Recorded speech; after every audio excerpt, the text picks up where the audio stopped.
God is alive, if God is true, if God is present, then why is there so much evil in the earth? Good morning, Healing Nation. I am Precious, the heart behind God and Broken Pieces. Today, I carry a word that's going to encourage you, taken from the book of Job. But first, before that, welcome. Thank you so much for being here.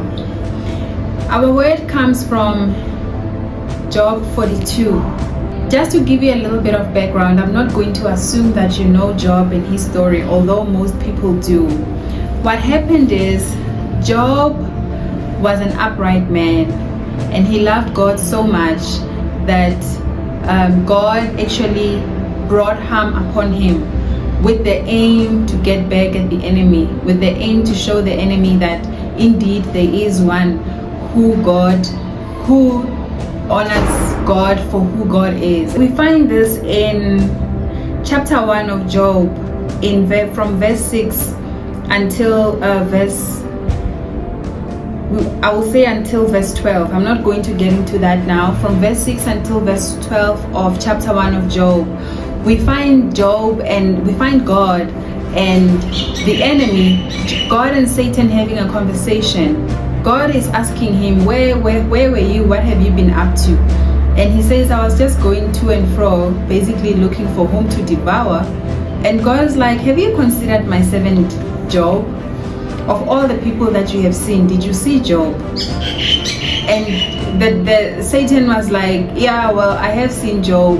And the conversation escalated and he says, yeah, of course Job will serve you and Job will be upright and love you because you have given him everything. There's nothing that he lacks. He has a wife, he has children of all genders, he has cattle and basically wealth.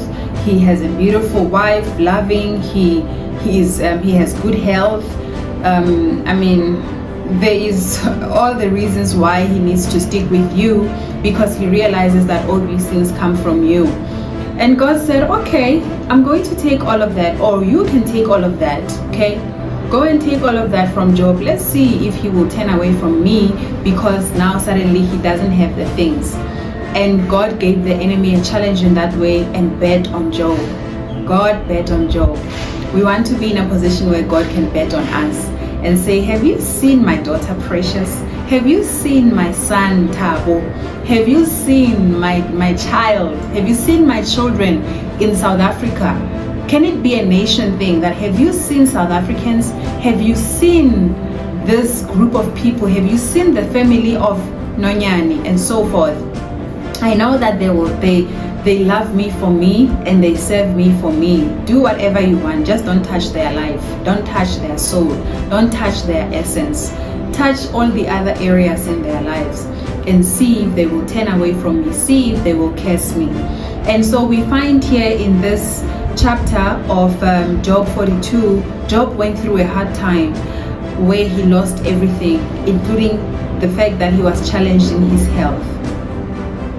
Some of you may be experiencing one of the things that Job went through.